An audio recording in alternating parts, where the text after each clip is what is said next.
Welcome to Kitty Super Tarot Channel! Okay, ang ating pong topic ngayon ay bakit inggit na inggit sa'yo ang haters mo? Okay, malalaman natin dito ang mga dahilan kung bakit jealous na jealous sila sa'yo. Envy. Okay, envious talaga sila sa'yo. Ano? Okay, lagi po natin tatandaan guys, ma'am, sir, ang energy po ay maaari magbago. Kunin lamang po ninyo sa reading kung ano makaka-resonate sa inyo dahil hindi po lahat naman ng reading na ito ay tungkol sa inyo dahil ito po ay collective reading. So, halo-halo po yun nandito. And today, meron po tayong 3 pile of cards. Yan, may pens naman po ano. Kung hindi po kayo makapili, yan, tingin lang po kayo sa color ng pens natin kung saan po kayo attracted. This is pile 1, orange pen. Pile 2, ano to, pink ba to? Kayo na umalam. Yan. Pile 3, yellow pen. Pakikilike na lang po ng ating videos. And kung hindi pa po kayo nakakapag-subscribe sa aming channel ni Miss Kitty, make sure to hit the subscribe button and also pindutin nyo na rin po yung notification bell para po ma-notify po kayo sa mga bago naming uploaded na videos si Miss Kitty. Maglalagay na lang din po ako ng timestamps or ng link sa description box at saka doon po sa comment section para mapuntahan na po ninyo yung kung ano pong pile ang napili ninyo. Okay, start na po natin pile 1. Greetings, pile 1. Ito pong napili mong reading. Okay, itong pen na ito. Start na po natin. Ilalagay ko lang po lahat ng mga cards. Yung tarot, yung oracles. Pile 1, meron kang Queen of Winter. Si Queen of Winter. The Conjurer. Yan po si Magician. Okay, kainggit sa'yo. 8 of Autumn. The Fool. Ace of Summer. Okay. Ace of Summer. Herald of Winter.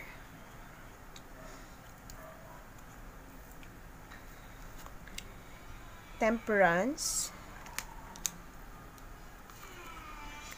Goblin Market. Lalagay ito. Ito na lang to. Sana kasya,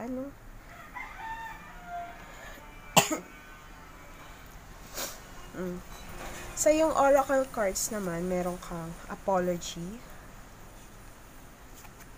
gift. Dito sa apology, guilt, compassion, forgiveness. Gift, souvenir, promotion, delight. Purity, always trust in the purity of your heart. Look inside your heart and within it you will find the answer to your question. Divination, embrace your powers of divination which are especially strong right now. You have the ability to see your current situation with crystal clear clarity. Siguro yung iba sa inyo dito, tarot reader. Mahala mag-read. Okay. Kinuha ko po yung mga nasa bottom ng deck. 9 of Summer, family, bond, home, background, also music. Listen carefully for there may be a message in the music you hear. Music can lift your soul, rekindle memories, and charm fairies your door. Mahilig ka siguro sa musika. Musical incline, talent ka sa pagkanta, pagtugtog, ikaw ang umalam, Saka ito lalagay. Dito na lang,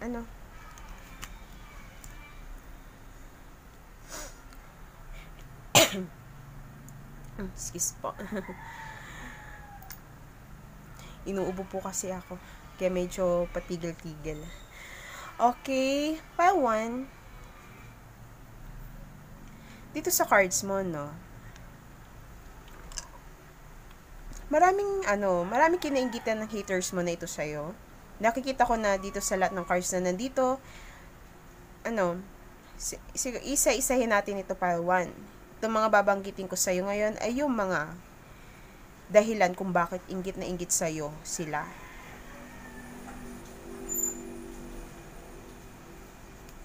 Pile 1, nainggit sila sa'yo kasi nakikita nilang you are getting what you want. Kasi kita mo dito, 9 of Summer, mag-isa tapos ang saya-saya pa. Confident ka sa sarili mo, you look happy sa buhay mo ngayon. Kung nakakaranas ka Pile 1 ng pagkabigo o kalungkutan noon, you look happier. Kahit na mag-isa ka lang Pile 1. Kaya mo magkaroon ng paraan para mapasaya yung sarili mo. Siguro nakikita rin nila na may sinisimulan kang bago. Yan. So, Ace, pwede kasi to blessing or sa love.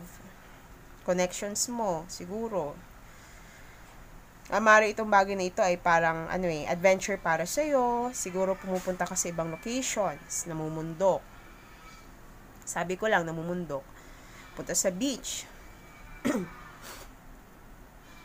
Namamasyal kung saan. Nainggit sila kasi afford mong mag-travel sa ibang lugar at mabili rin yung gusto mo.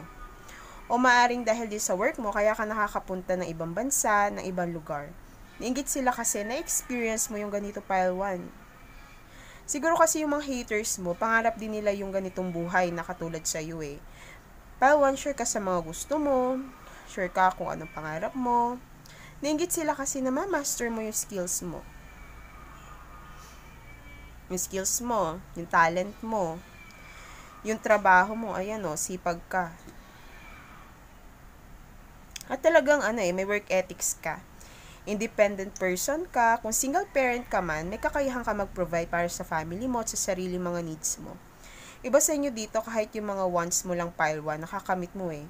Pile 1, kung isa ka ring tarot reader o kaya ay may mga psychic skills ka, ayan, psychic abilities, at alam ito ng haters mo, isa rin yun sa dahilan kung bakit jealous sila sa'yo. Baka nga naisip ng haters mo, binabasahan mo sila eh. Titingnan mo rin yung buhay nila. Sabi ko lang. Siguro Pile 1, dahil yung sa, on point ka, napakagaling mong bumasa. Magaling yung abilidad mong ganito, and maaari din na nagkakaroon ka ng income dahil dito Pile 1. Napagkakakitaan mo, yung pagiging tarot reader mo. Siguro marami kang followers kung may account ka sa social medias. Yun tarot reader ka man or hindi. Maring ito ay sa YouTube, TikTok, ikaw na umala. Mari din naman sa Facebook. Yan. Kung anong meron ka, Twitter. Sinabi ko na lahat.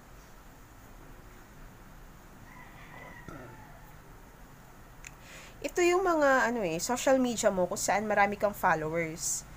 Marami kang tagahanga. So nakikita nila yung mga uploaded mo, yung mga pictures, videos, minamay day mo. Dito, maraming sumusubaybay sa'yo, Pile 1. Kung hindi ka naman sikat sa mga ganitong social media, maaaring kinainggitan nila yung skills mo. Dito sa trabaho mo, siguro, coworkers mo, iba dito katrabaho mo.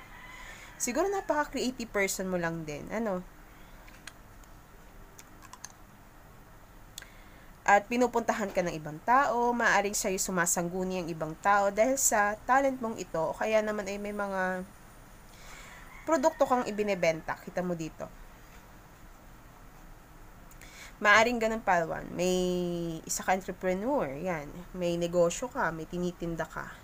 Tapos ikaw yung binabalik-balikan ng mga customer. Nainggit ng haters mo sa'yo kasi sobra talaga yung tiwala mo sa sarili mo. May originality ka. And also, it seems na guided ka sa lahat ng mga ginagawa mong bagay. Kasi kita mo dito, ang daming spirits.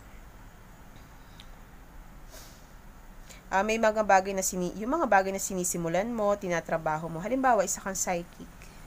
Mari protected ka o kaya ay maraming nakapaligid sa yung unseen spirits. I feel her power na nakikita ng haters mo yung yung mga unique qualities mo. So, nararamdaman ko dito, guided ka ng mga spirits mo din.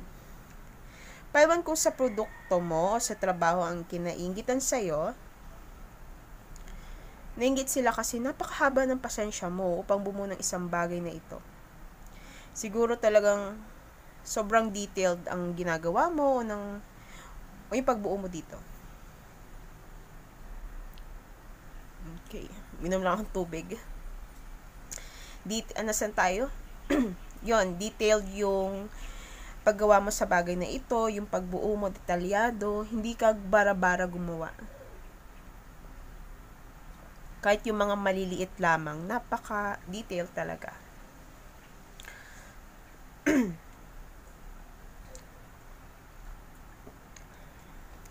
Kung isa ka musician, napapansin nila mahusay ka at bunga ito ng hard work mo.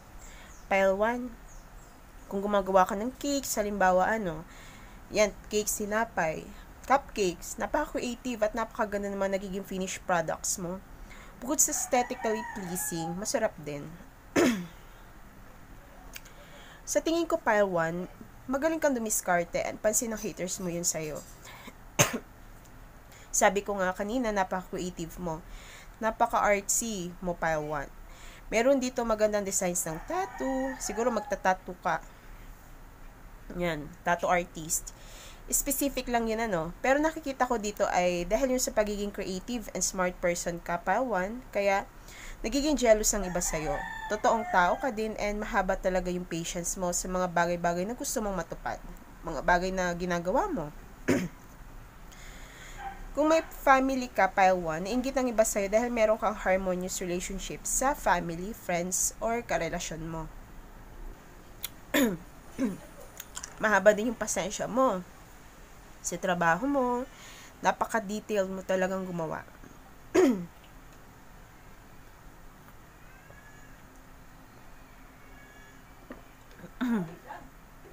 So, tingin ko dito, pile 1, parang may obsession.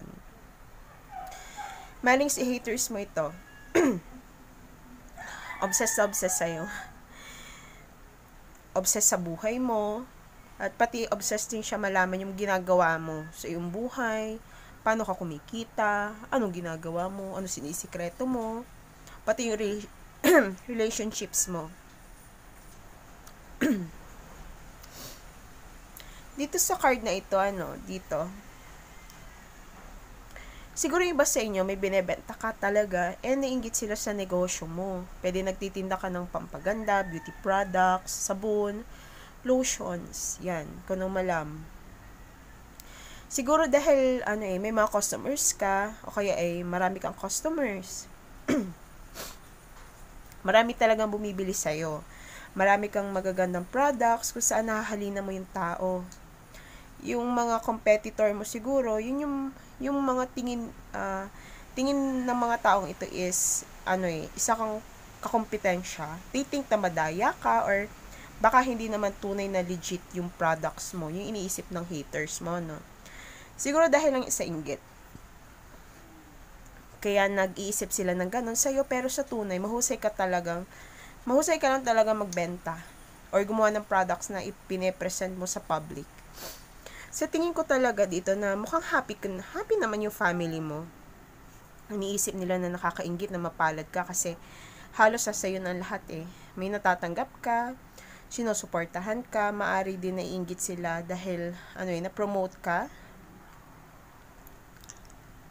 O kaya ay nasa next level na yung negosyo mo, mas lumago, mas umunlad. Meron dito ako specific na nakukuha sa 2 cards na ito. Yung apology and yung gift. Kita ba?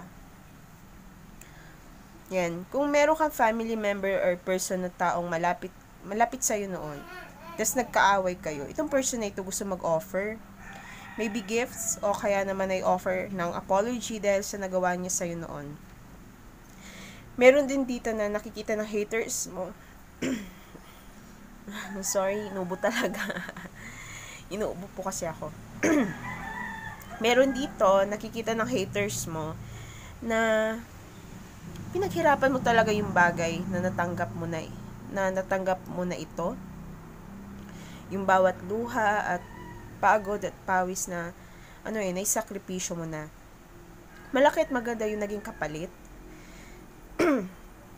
I feel here na kinainggitan nila yung ganito mong ugali na hindi ka basta-basta sumusuko. Siguro kasi yung iba mong haters, hindi nila kaya yung ganito na ginagawa mo Naiinggit din sila sa'yo kasi you look pure. Kita mo naman dito, purity. Tinataman araw. Hindi yata anong kita. You look pure. Unique. unique ka, pure ka, may malinis kang puso, kahit ang dami-dami mong dinanas sa buhay. Hindi ka katulad ng iba na susuko na lang, o kaya ay magiging masama sa ibang tao. Alam ng iba na mukha kang si Queen of Winter. Snobby, pero still have a pure heart talaga. Hindi na yun nawala sa pagkatabo mo. Nag-level up ka lang talaga, Paiwan. Okay, Paiwan, kuha lang ako ng cards dito, ano. Tabi ko muna to.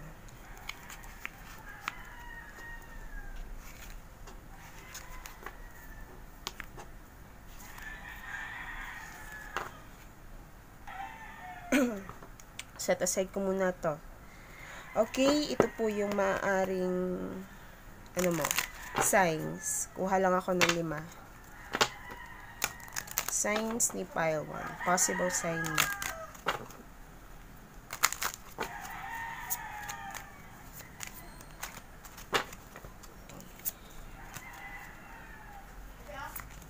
One, 2, yan, 3,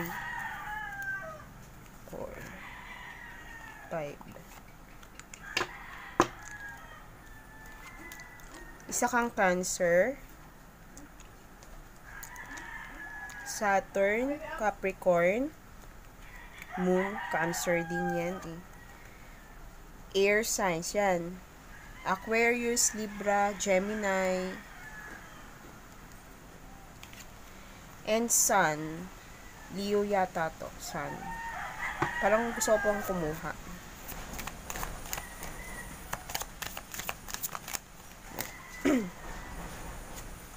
Sagittarius, Capricorn, Libra, Gemini.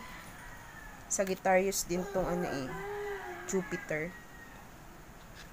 Numbers 4, 19, 14, 25, 13, 9, 10, 7,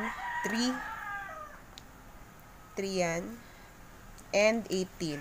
Okay, baka significant sa inyo. Thank you so much, Paiwan, sa pakikinig sa yung reading. Thank you so much, and God bless.